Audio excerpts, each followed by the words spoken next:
Good morning, students. Today we will read book page number 24 from English book Alpha Fun. So let's start reading. Our chapter name is Cat the Lad. Lad means boy. Here are some sight words. Is, with, the, gave. First of all, look at here. Here is a one boy.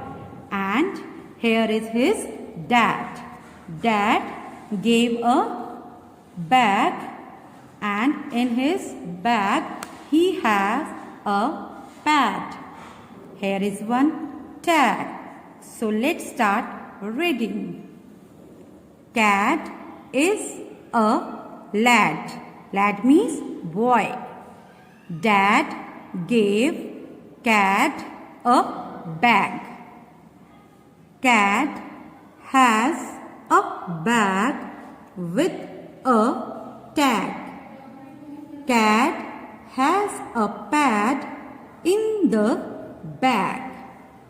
Cat ran. Okay, students, now you can do practice at home. Thank you.